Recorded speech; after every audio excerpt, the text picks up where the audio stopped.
vous pouvez venir vous exprimer, donner votre avis, votre expérience par rapport à ce non-port du masque. Aussi la liberté de vivre, la liberté de respirer, être libre dans son pays. Il faut savoir que c'est un enjeu humanitaire, c'est l'humanité entière qui est en danger. Donc ceux qui veulent venir donner leur impression, aussi leur vécu. Alors, nous avons déjà commencé, avec ceux qui sont en métropole. Nous avons déjà commencé avec votre... C'est vous qui allez fédérer. Déjà, le fait d'être là, on est en train de fédérer par rapport à ça. Donc, c'est pas une réponse concrète on peut vous apporter ce soir. Mais là, nous avons commencé à fédérer. C'est notre première action vraiment avec tout le monde. Petit à petit, c'est nous qui allons alimenter ça. Et toujours, on le redit, dans le respect de l'autre. Dans le calme, mais en étant déterminé. D'accord ? Pourquoi êtes-vous venu ici ce soir? Est-ce que vous êtes quelqu'un qui porte le masque?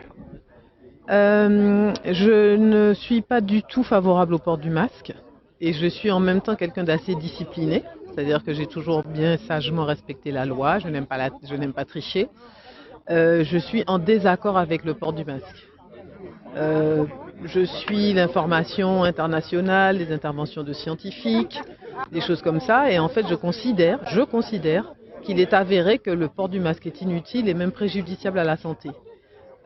Donc d'entendre que des personnes partagent le même avis que le mien et ont envie de permettre à la population, en tout cas à d'autres gens, de se documenter en fait sur le sens du port du masque. Et puis aussi, on est dans une période où la contestation est très très mal vue, mais je crois fermement à notre liberté de penser, à notre liberté d'agir, à notre sens de la responsabilité.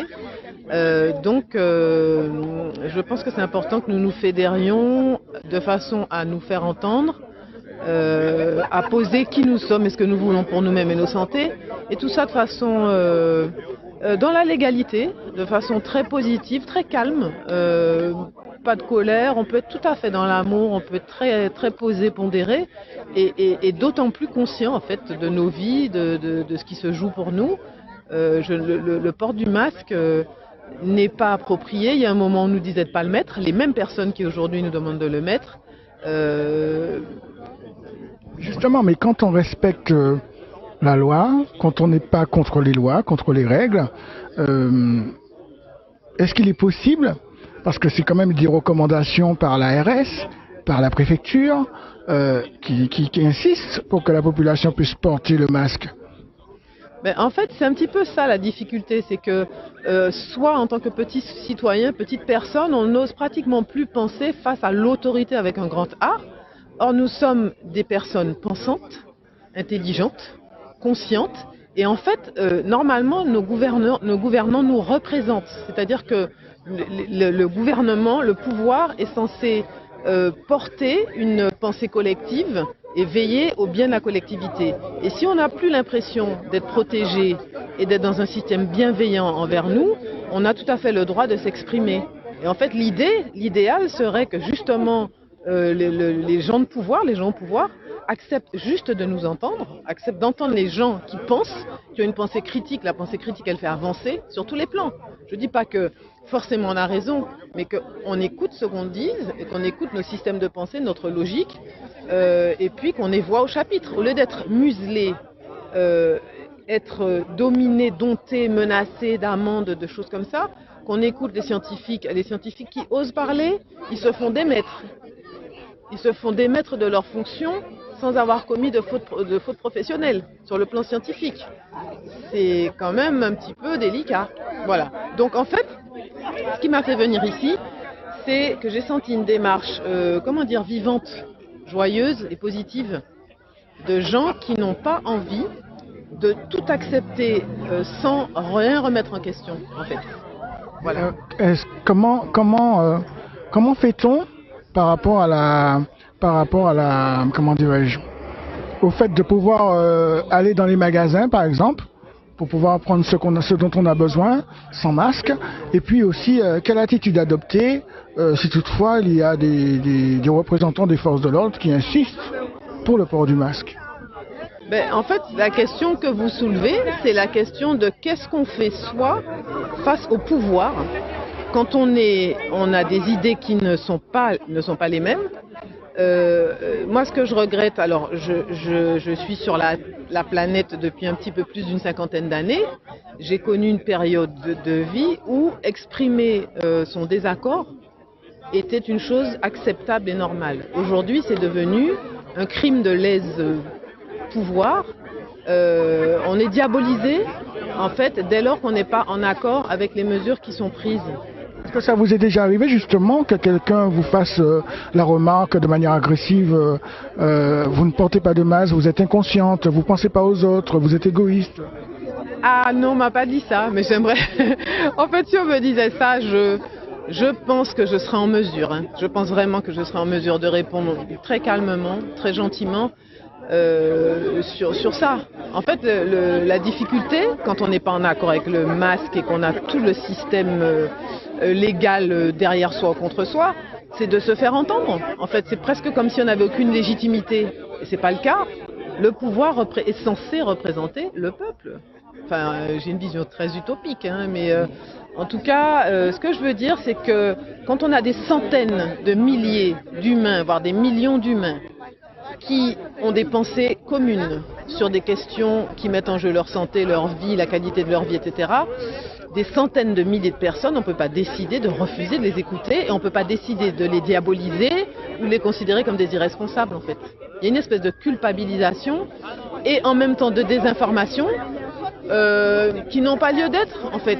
Donc l'idée, c'est juste de faire un contrepoids en proposant aux gens d'entendre des avis de scientifiques, d'humains, sur une gestion qui serait différente. De toute façon, par exemple, là, il y a eu plein de contradictions. C'est allé dans un sens contraire. Il y a des virements, des revirements. Le masque ne sert à rien à un moment, puis tout d'un coup, il est nécessaire. On nous fait mettre des masques dont la trame est beaucoup plus large que le diamètre du virus. Donc le virus, il passe, comme expliquait le médecin tout à l'heure, comme un moustique au travers d'une grande fenêtre ouverte. C'est ça. Donc le virus est beaucoup moins virulent. Je connais personnellement des personnes qui ont eu le Covid, qui ont été à peu près aussi malades que quand j'ai eu la dengue. Donc, alors, je parle en mon nom, je n'incite personne à faire quoi que ce soit, il faut bien comprendre. Je suis dans un collectif, je rejoins ce collectif de réflexion. C'est-à-dire comment, en étant responsable, adulte, conscient, intelligent, comment pouvons-nous nous faire entendre pour proposer d'autres choses. Voilà. Ce soir, tu as fait le déplacement. Donc, pour toi, c'était nécessaire. Pourquoi? C'est plus que nécessaire parce que c'est... en fait, je suis dans tous les combats, ça c'est vrai. Mais le combat qui est là, qui est devant nos yeux, et comme j'expliquais à mes enfants, par exemple, au moment où j'allais les inscrire, j'ai dit, si vous mettez les masques ne servent à rien. Comme a expliqué le docteur Doba, c'est comme si c'est un moustique qui rentre par la fenêtre, ça ne sert à rien.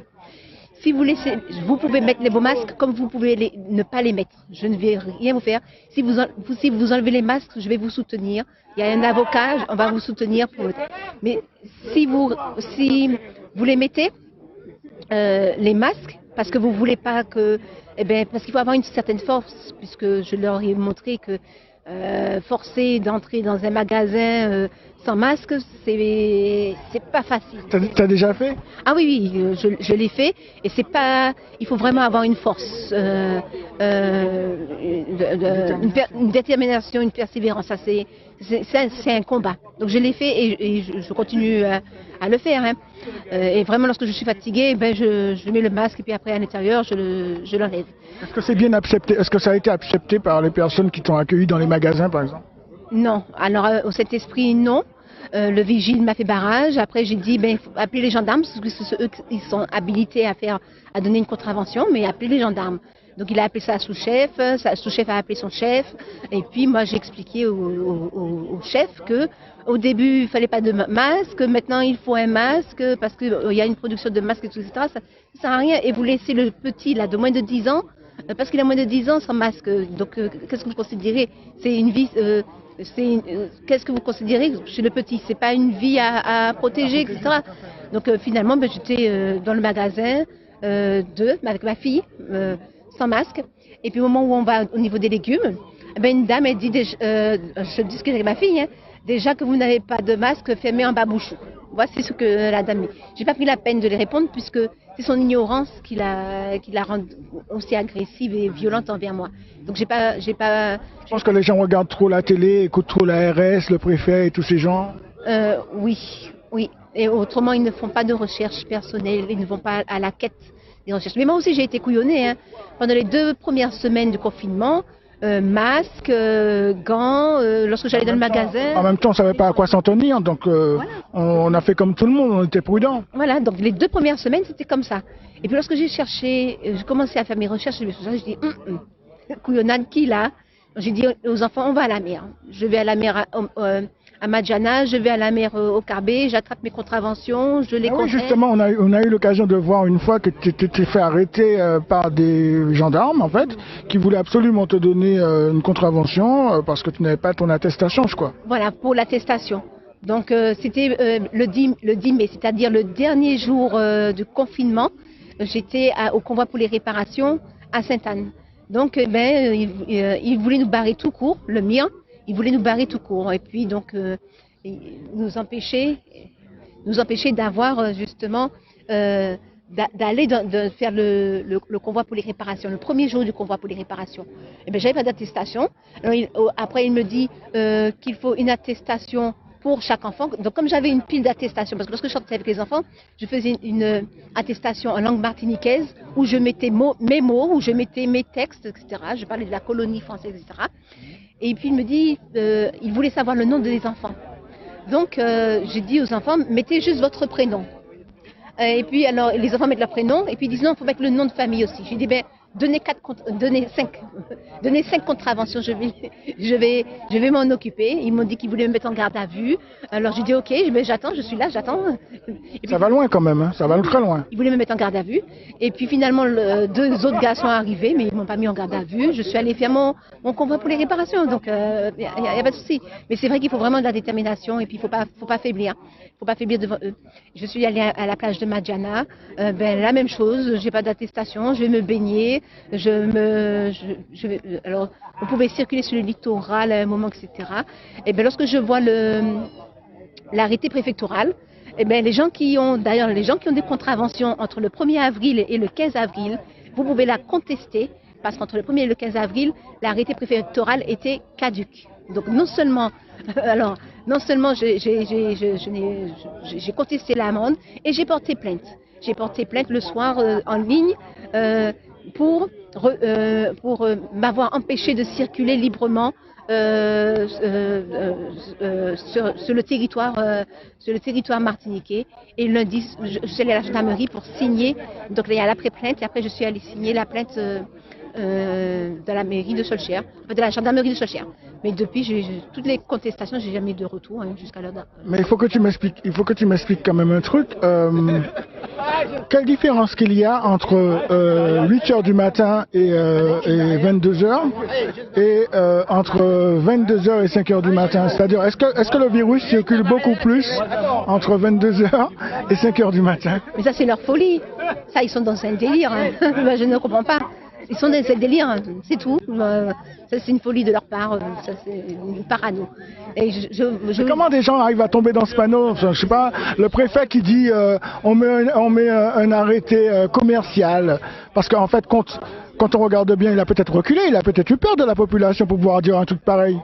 Non, mais moi, je trouve ça aberrant. En fait, ils cherchent, pour moi, ils cherchent à détruire les petites et moyennes entreprises. Et puis les centres commerciaux, voilà, événementiels et tout, etc., les bars, les artistes, etc. Ils veulent détruire cela pour donner un avantage à qui? À ceux qui ont déjà de l'argent. Parce qu'ils ne vont pas dans le centre commercial où il y a plus de 100 personnes, 200 personnes masquées. Non, c'est... Oui, pourquoi ils n'entrent pas par le de 6 dans les magasins Carrefour, par exemple? Voilà, donc il n'y a pas ça du tout. Donc on privilégie certains commerçants par rapport à d'autres. Mais l'objectif à eux, c'est de détruire les petits commerces. Donc il ne faut pas tomber dans le panneau. ben c'est là, c'est faire la résistance, nous rejoindre. C'est un peu difficile parce que je tiens une permanence dans une association. On nous a dit on fait des conférences, donc à partir de 10, il faut déclarer lorsqu'on a 10 personnes dans la salle. On ne peut pas avoir plus de 30 personnes. Moi, comme je refuse de mettre le masque, bon, eh ben, on nous dit que la prochaine fois qu'on n'a pas de masque, eh ben, on nous donne une contravention. Après la contravention, eh ben, on ferme la boutique pour vous. Donc on ferme la boutique. Donc moi j'ai dit à mes camarades, bon ben vous me connaissez déjà, je vais pas mettre le masque. Ils m'ont dit il n'y a pas de souci, tu vas attraper la contravention, on va te payer la contravention et après on va te remplacer parce qu'il faut absolument que cette association puisse rester parce que c'est une association panafricaine et formatrice et tout, etc. Donc j'attraperai ma contravention, mes camarades vont payer. Et puis après, je vais me faire remplacer. Jusqu'à l'heure actuelle, bon, ben, la boutique ouverte, j'ai pas eu de contravention. Mais il faut vraiment, faut pas baisser les bras, faut pas avoir peur. Et puis c'est ça. Je prends l'exemple aussi pour l'inscription de mes enfants. Je vais à l'inscription de mes enfants au lycée, sans masque. Mes enfants n'ont pas de masque, mais je reste à l'extérieur de l'accueil. Il y a une petite fenêtre à l'accueil. Donc c'est de là que je fais passer mes papiers, etc. Et puis je remplis les papiers à l'extérieur. Et par respect pour les personnes qui ont peur. Hein. Voilà. Donc le vigile vient, il me dit il faut que je mette le masque. Il y a un professeur qui passe sans masque. Moi je dis vous ne pouvez pas m'obliger à mettre un masque. S'il y a un problème, s'il faut me donner une contravention, vous avez le gendarme, j'attendrai avec vous, même si j'ai fini l'inscription, j'attendrai avec vous pour attraper la contravention. Mais vous ne pouvez pas m'obliger à moi de porter un masque. Et puis donc la professeure elle dit oui, mais tu lui dis à moi de mettre le masque, pourquoi tu ne me dis pas à moi de mettre le masque? Je ne porte pas le masque. Bon, il bégayait un peu, et puis après il est allé chercher la proviseure, mais je ne savais pas que c'était la proviseure. Et la proviseure m'impose avec le masque, moi je dis non, je ne gêne personne, je suis à l'extérieur et tout, etc. Les enfants aussi. Elle me demande si les enfants iront à l'école sans masque. Je lui ai dit, je ne sais pas. Je ne sais pas. Les enfants ont leur propre volonté. Je ne sais pas s'ils iront sans masque. Je ne peux pas vous dire, je ne sais pas. Eh bien, qu'est-ce qu'elle m'a répondu? Comme je soupçonne que vos enfants ne mettront pas de masque, je n'inscris pas vos enfants dans l'établissement scolaire. Un établissement où ils sont là depuis plus de 2 ans, pour le plus grand. Donc voilà, pour un soupçon, elle n'inscrit pas mes enfants à l'école. Donc moi j'ai fait un forcing, j'ai payé par Internet. Donc étant donné que j'ai payé par Internet, voilà. Et après, elle ne voulait pas inscrire la 4e qui était en collège, parce qu'elle n'était pas encore en collège, la 4e. Elle dit, mais là c'est la secrétaire qui me répond que comme mes enfants ne mettent pas le masque à l'intérieur de l'établissement, donc ils n'inscrivent pas la 4e. J'ai dit, mais mes enfants mettent le masque. Hein. Mais lorsque maintenant vous allez dans ce lycée-là, les enfants portent en boucle d'oreille, sous le menton, sur le nez. Ils ne mettent pas du tout. Voilà, ils ne mettent pas de tout. Donc voilà, même eux ils comprennent. C'est invivable. C'est pas possible de. Alors quelle est ton attitude si quelqu'un, enfin tu l'as dit d'ailleurs tout à l'heure, si quelqu'un vient te dire vous êtes complètement égoïste et en plus vous êtes irresponsable de ne pas mettre le masque, vous pensez pas aux autres? Oui, souvent on nous le dit. Hein. Souvent on nous le dit, mais je ne réponds pas en fait réellement à ces personnes-là parce que c'est pas leur faute. C'est pas leur faute. C'est la faute aux médias? Surtout nos aînés. Nos aînés, leurs parents leur disaient qui a raison, c'est le professeur, qui a raison, c'est le médecin, qui a raison, c'est le directeur, tout ça, etc. On a entendu ça au journal télévisé, donc c'est la vérité. Donc je ne peux pas leur en vouloir, mais je ne vais pas discuter parce que c'est peine perdue. C'est peine perdue de discuter avec ces personnes et j'ai même de la peine pour eux. Ça me fait mal. Ça me fait mal pour eux. On a affaire à une nouvelle génération, Fanny, selon toi, une génération qui réfléchit beaucoup plus, qui s'informe beaucoup plus, qui cherche d'elle-même? Je crois que c'est les réseaux Internet. Je crois que c'est les Facebook, WhatsApp, que ce n'est plus les médias publics qui tiennent la parole, c'est aussi les réseaux et les recherches, et même les médecins. Donc il y a les médecins de M. Macron, mais il y a aussi les médecins qui qui sont vrais dans leur humanité et qui disent la vérité. Et donc, et pendant le confinement, donc il y a eu beaucoup de chercheurs, de médecins, et c'est là que j'ai vu clairement que c'était où était la vérité et que c'était que de la manipulation médiatique. Et ce qui m'avait touché aussi, c'est lorsque j'ai vu le crédit social en Chine, donc, et c'est ce qu'on recherche pour nous, comme ils n'arrivent pas à instaurer, nous sommes beaucoup plus rebelles, donc comme ils n'arrivent pas à instaurer le crédit social comme ils l'ont fait en Chine, eh ben, ils passent par les restrictions de loi, les décrets qui passent au-dessus d'une loi, une loi qui passe au-dessus d'un droit, du droit. Donc voilà. Est-ce que tu penses que ça va pas atteindre un niveau de répression parce que bon, quand on regarde bien, il y a quand même des gens qui ont besoin de voyager. Il y a une famille séparée, la personne a besoin d'aller par exemple dans l'Hexagone, retrouver sa fille, et on l'oblige à faire un test PCR. Cette personne n'a pas forcément envie, mais elle a envie de retrouver sa fille. Comment on gère ça? Oui, c'est vrai. Alors, on va devoir ne pas bouger. On va devoir ne plus bouger. Si c'est vraiment pour une urgence, ouais. Mais il ne faut pas. C'est vrai, mais il faut pas. Il faut que nous soyons beaucoup plus nombreux à dire non, Donc, comme ils l'ont dit tout à l'heure là, eh ben c'est petit à petit, comme l'oiseau fait son nid, que la conscientisation va être plus généralisée et par la communication, comme disait DJ, par la communication, on va réussir à permettre aux gens de se détacher de cette peur.